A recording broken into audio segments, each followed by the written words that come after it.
Quitting my six-figure job was not reckless. It was one of the most strategic decisions I could have ever made. And I didn't quit because I had $1 million in the bank. I quit because I needed to start making $1 million decisions.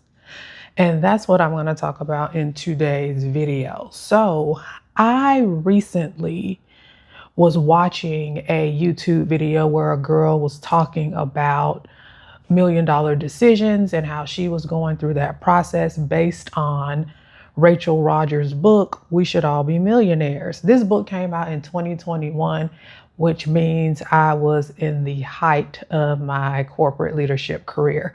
And I was talking to a girlfriend and I told her that I think I had read that book, but I had started, after watching this YouTube video, I had started listening to it again on an audio book. And I rarely listen to audiobooks. I'm the type of person, I like the physical book. But as I started listening through the audio book, I was like, oh yeah, I've read this book before. But it was right on time with the topics that she was talking about. Of course, when I was going through my season of making $1 million decisions around my life and my career, I didn't have that language. I didn't call it that, but laying it out the way that Rachel Rodgers did in her book, We Should All Be Millionaires, baby, those were definitely $1 million decisions that I was making to allow me to be brave enough and strong enough, strategic and intentional enough to walk away from that six-figure job that I worked so hard for, had the degrees for, had the money, had the comfort, more importantly. But making those $1 million decisions helped me put myself first. So I want to read exactly how Rachel Rodgers defines $1 million decisions.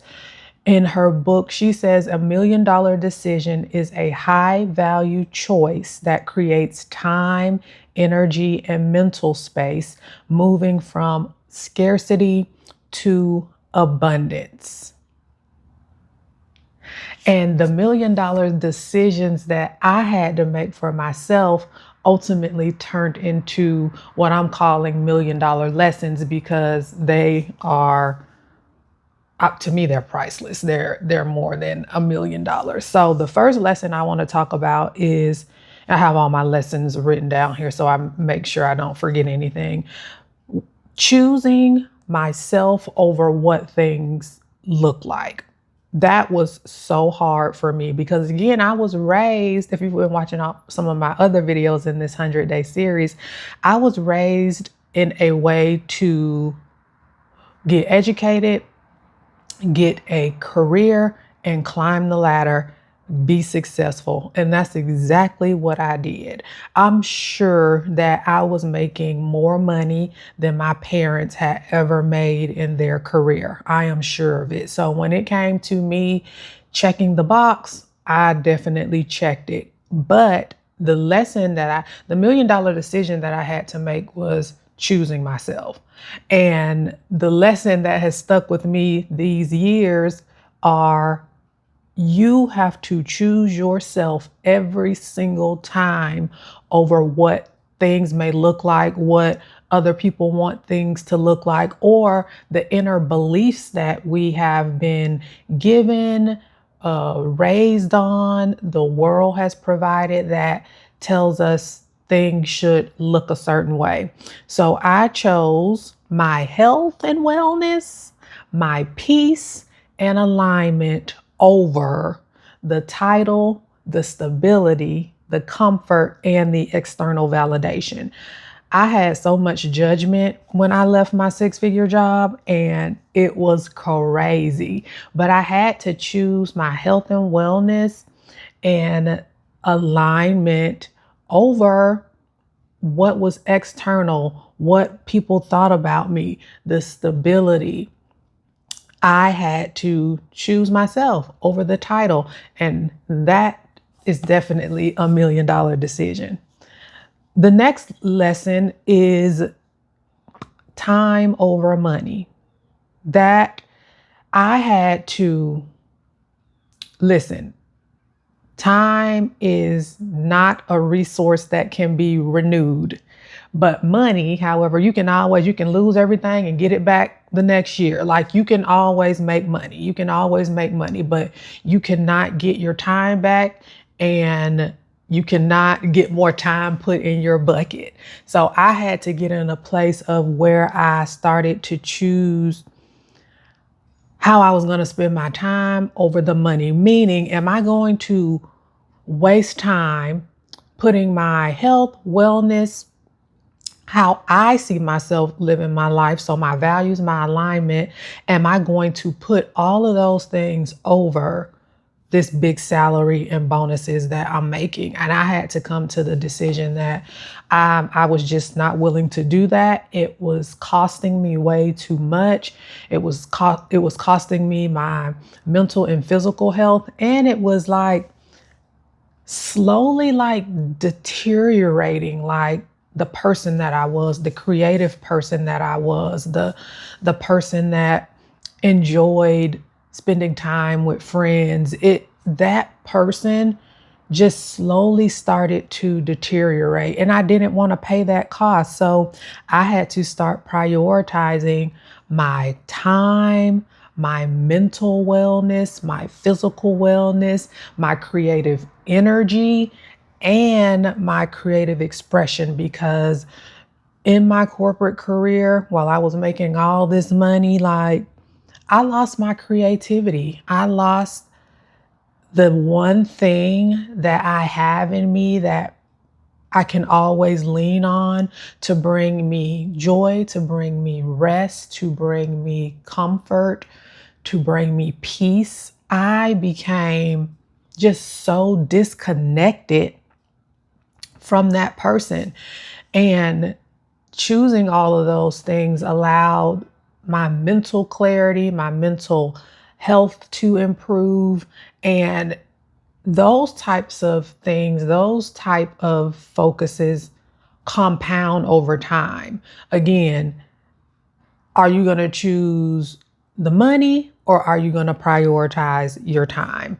And I feel like me prioritizing my time, my mental wellness, my creativity, just my creative expression, and the way that I cultivate creative space, and my capacity. Me prioritizing my capacity and becoming aware of my capacity, because capacity isn't just what we can take on, how much we can take on, but really getting clear on, does this thing, does this job, does this project, does this person, whatever it is, do I allow, let me get my words. Does this thing allow the amount of access and time to my energy at this time? That is also capacity, and getting clear on what that looks like. And to me, those things compound over time way more than any salary could. The next lesson that I had to learn, the next lesson I learned by making $1 million decision was refusing the scarcity thinking like everything has to be perfect. I have to have like a airtight plan, no cracks in it, before I can leave this job, or before I can live the life that I desire. And that's just not the case. I had to choose to trust in myself, to believe in myself, to believe in God, and to know that I would be able to figure it out. When I left my 6-figure corporate healthcare career, I didn't have another job to fall back into. I was interviewing, and I had a role that, we were going back and forth with salary negotiations. Ultimately, we couldn't come to an agreement, but girl, I still left that job. And I took a nearly 1-year sabbatical, and ultimately that was the best thing I could have ever done for myself. The condition that my mind and body was in, I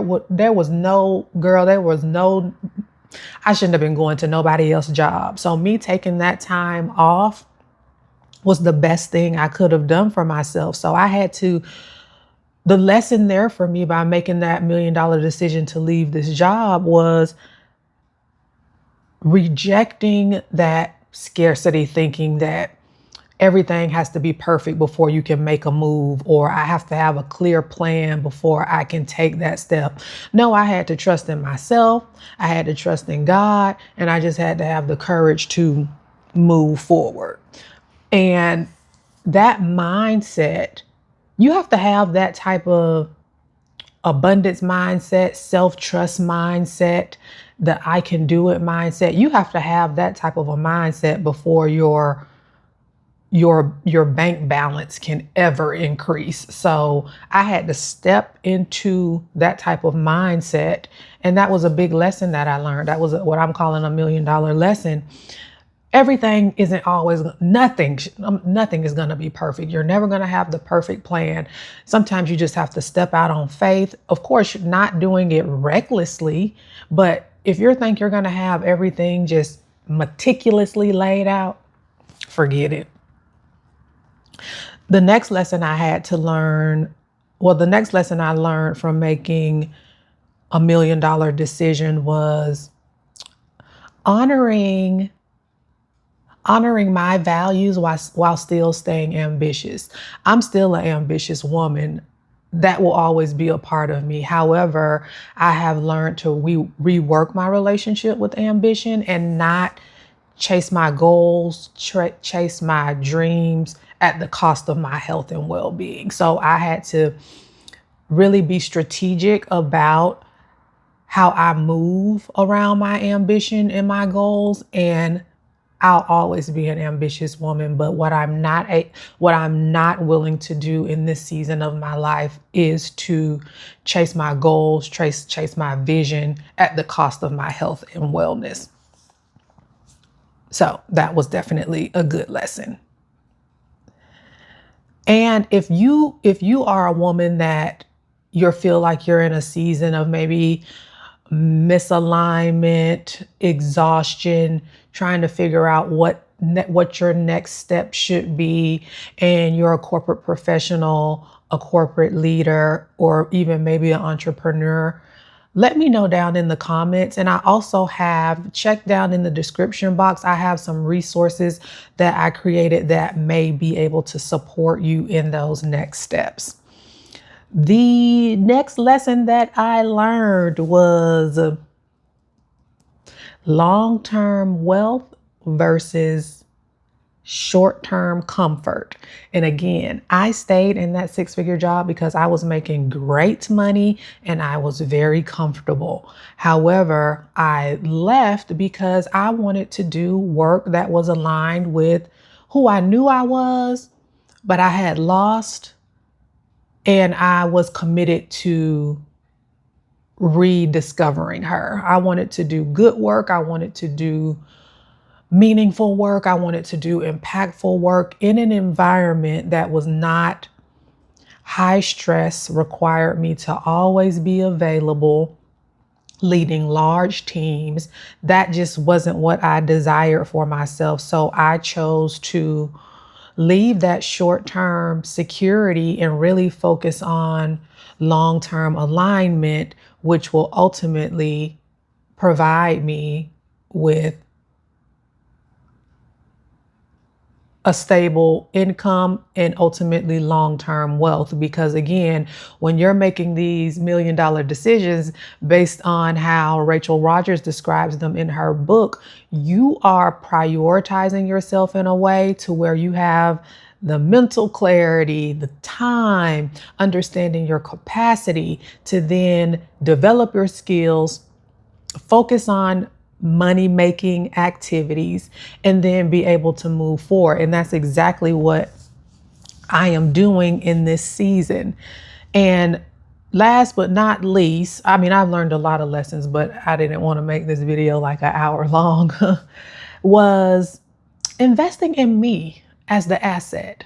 I am the asset, and really investing in myself, investing in my health and wellness, spending time on the things that will optimize my health and wellness. That could be spending money on a therapist, spending money on coaches, spending money on courses and trainings, spending money on services that relax your mind and body. If that's your Pilates class that you like, your yoga class, hiring a personal trainer, whatever it is to prioritize you as the asset, that is $1 million decision. You are the asset in your life. I am the asset in my life. And I had to start investing in me as the asset above the getting your hair done, getting your nails done. Of course, those things are important too, because if they make you feel good, that's definitely a thing. But taking it even deeper, like I said, hiring a therapist, hiring a personal trainer, or whatever that is for you, hiring a nutritionist or a dietitian to help you, again, optimize your health and wellness. I started doing all of those things because ultimately, I also hired a business mentor. Again, I am creating something very intentional in my business. I'm building a business that's not hustle coded, that's extremely aligned with the way that I want to make an impact on women like you. So I had to be very strategic in seeking out business mentors and coaches that were also building something along the same lines. And I mean, not offering the same services per se, but just building with intention, building in a way that's not hustle coded. And I had to invest in myself in that way. You are the asset. We are the asset. And that investing in yourself in that way is $1 million decision. You are the asset. Your health is the asset. Your clarity is the asset. Your wellness is the asset. How you present yourself is the asset. And I had to learn that and started investing in me as the asset. And again, when I was rereading Rachel Rodgers' books and she was talking about all these things, I was like, yeah, these are many of the things she said in the book are the things that I've already done or I am doing.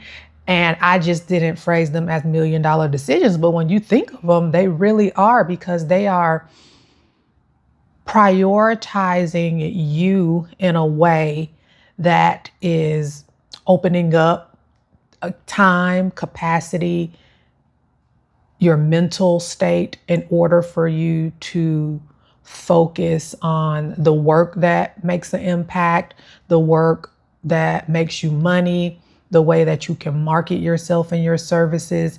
Those $1 million decisions will turn into $1 million lessons that you can cherish for the rest of your life. So I have some questions for you to ponder on.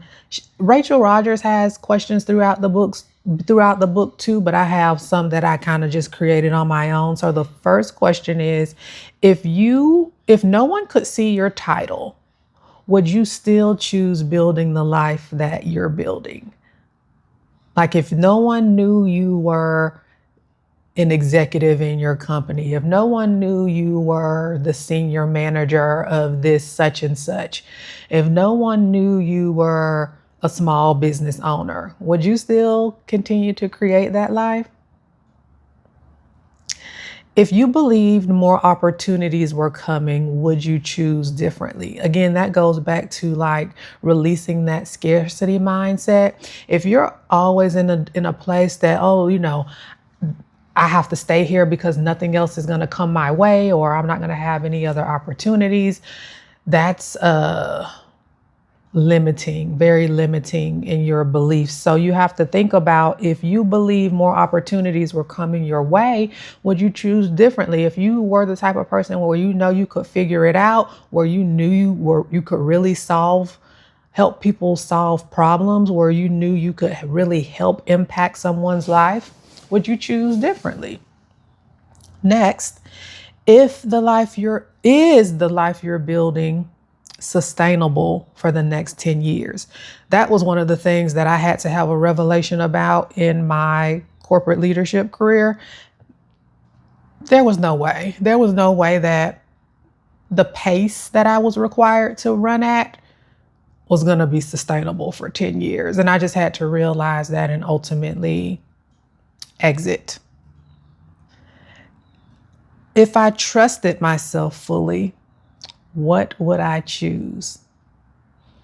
I know it runs so deep that we have so much fear and so much lack of self-trust.